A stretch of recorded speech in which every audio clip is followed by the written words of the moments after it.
Hi, everyone. Patrick Fingston from Illinoize.com, joined by one of the, how do you say, lightning rod members of the Illinois congressional delegation, especially on the Republican side, and a guy who's been the center of a lot of political controversy in the last few months, Congressman Adam Kinzinger from R-Channahon up in Will County.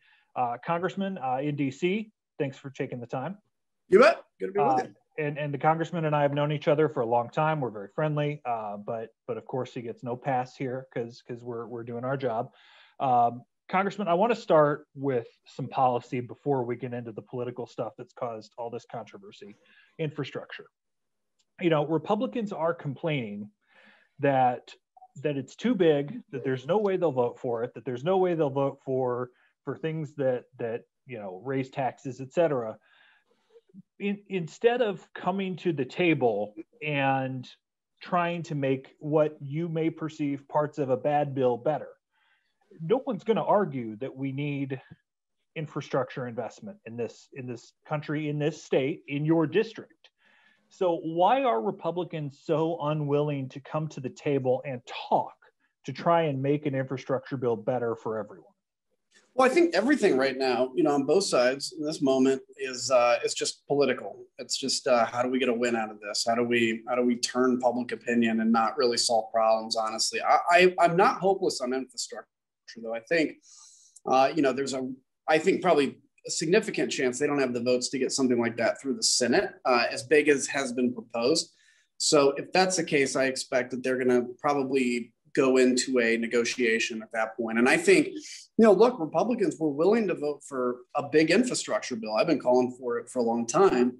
And, but we want to make sure it's actual infrastructure. You know, I think infrastructure includes waterways, particularly as important, roads, bridges, airports, and rural broadband. That's infrastructure, but not, you know, quote unquote, human infrastructure. If you want to do a human related bill, do a human related bill, but you can't just call everything infrastructure. But I'm not hopeless that we don't get anything done. I think we can. The question is, are we willing to negotiate? I think many of us are. Are the Democrats is the big question. I feel like there's been a little bit of double talk from Republicans over the last few years. You know, when Barack Obama was still president, I remember walking into some of your former colleagues' offices, you know, and having the debt clock on their wall. And, you know, Obama goes away, Trump comes in, you vote for deficit spending, you vote for a tax break that doesn't pay for itself, you know, and then you pass a couple of COVID relief bills that add to the deficit. And then as soon as the Biden administration comes in and the power switches, we're all over you're spending what you don't have again. Why?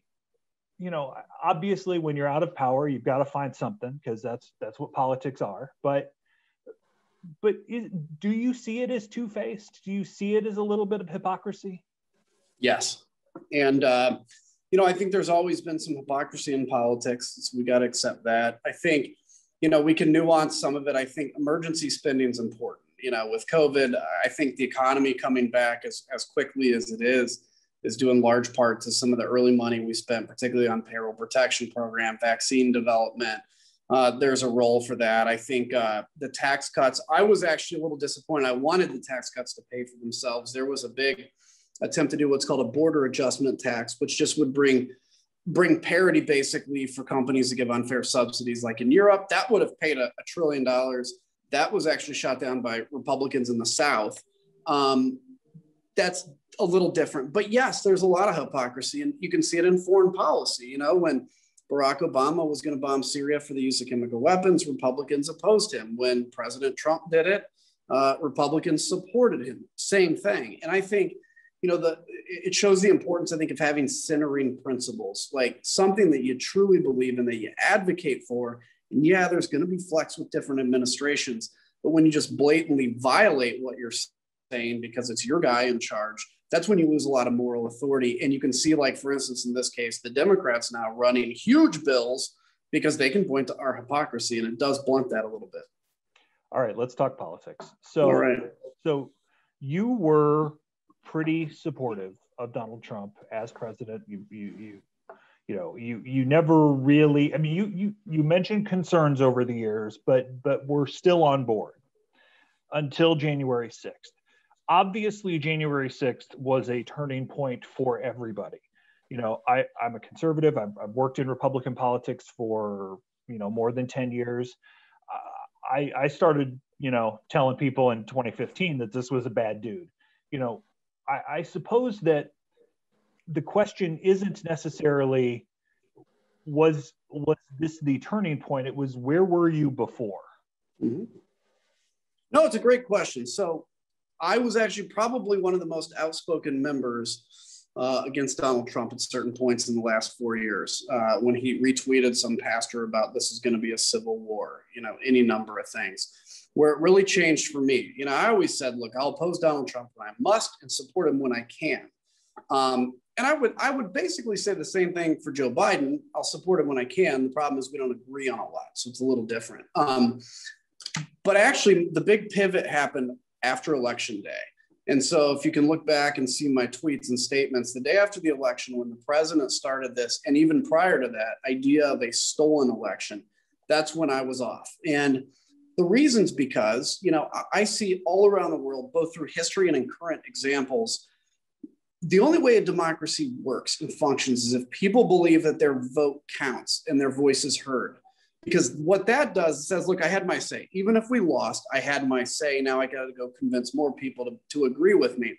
When you start saying that it's stolen and you convince 74 million people with it's completely untrue, you throw these conspiracy theories out that are debunked. But of course, the conspiracy theory gets a bajillion retweets. The debunk gets 4. When you convince 74 million people that voted for you that they weren't just outnumbered, they were disenfranchised, that's dangerous to democracy. That, to me, is the kind of thing that I am willing to put my career and, frankly, my life on the line for when I was in the military. And that's when I jumped off. So I was very outspoken on that. I actually predicted violence on January 6th, 2 weeks prior to that, on a number of things. And then January 6th, of course, was the big deal. Now, after that, I thought we were going to have a party resurrection moment of like, hey, we had some great policies. Let's take those wins, but we have to move on. We can't be the party of destroying the Capitol. And then to see us trend back and now kind of memory hold this is really just a bunch of people hugging and kissing officers. I can't get on board with that. Tough political decision. I got it. But personally, not a tough decision because it's just truth. But what about the way that you have gone about, espousing these frustrations, the opposition to Trump's language, et cetera, since Election Day last year? I've seen you more on CNN and MSNBC than I have on, Fox News or, name your conservative radio show nationally. I mean, obviously Rush isn't around anymore. But wouldn't it be easier to take a more measured approach?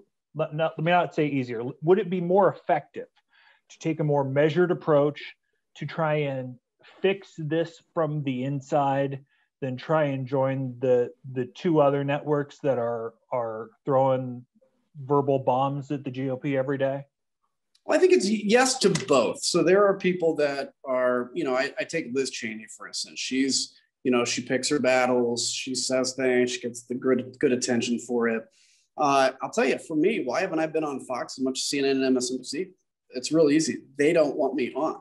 I mean, it's not that I've turned down any Fox appearances, but it's a narrative they don't want. They don't want to hear the narrative that the GOP, frankly, is broken and where we are now, we're not going to win an election. And we can appreciate what Donald Trump did. We want to keep the Trump base, obviously. We want to hear those voices. But this is not a route to survival. And everything we care about is going to be destroyed in a flash if we lose all the political powers we're starting to see. The other thing is, I'll get asked sometimes, why don't I just keep these battles in-house, among the Republicans out here or among the party leadership? First off, I personally think party structures have no power anymore. And I don't think that's a controversial position, whether it's a county party, they can be effective. There are some that are very effective. There are some that are just a debate club for, are you a rhino or are you my version of conservative? That serves no purpose. And even the national parties really don't have any in essence, power anymore. So what does that mean?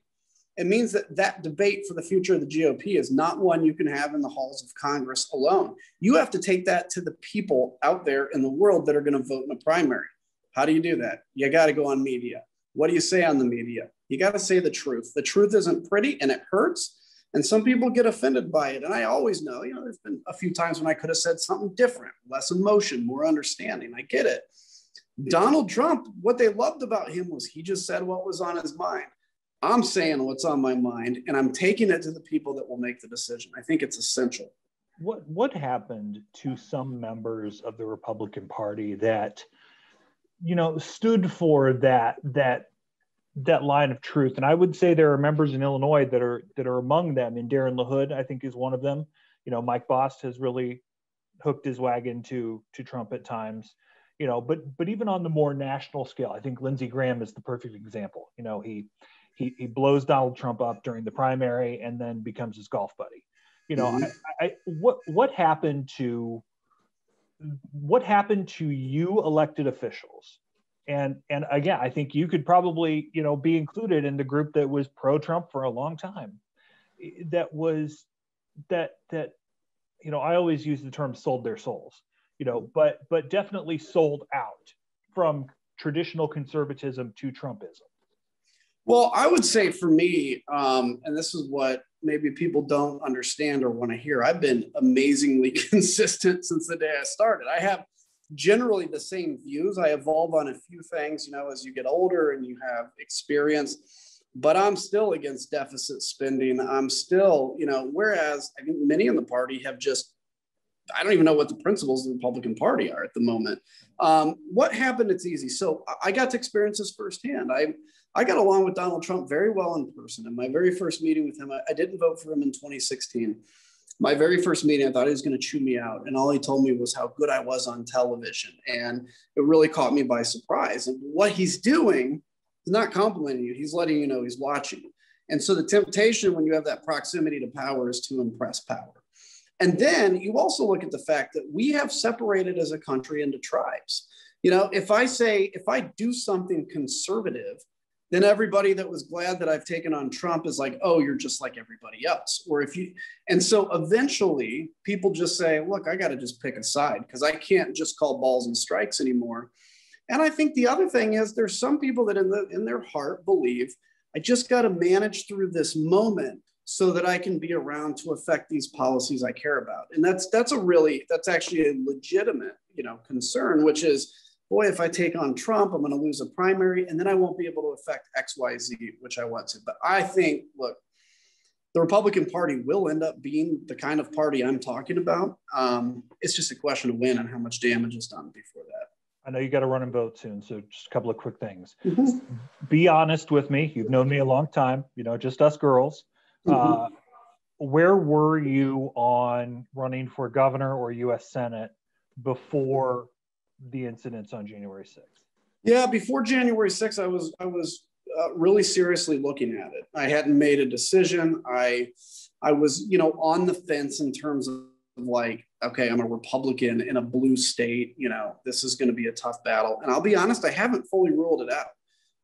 I'm just not pursuing it at the moment because as a Christian, I have learned that day by day you walk with God. Day by day, circumstances change, and he's not going to lead you somewhere you shouldn't go, nor allow you to go somewhere you shouldn't. And so for me, it's a day by day thing. But January 6th changed a lot, not just because obviously, it's a tougher battle in a primary now, but also I've just felt this real sense, this real calling to say, just telling the truth about the party, because that's important. People, particularly Republicans, have a strong kind of innate nobility and patriotism that I think Donald Trump abused. I think he abused it for his own purpose.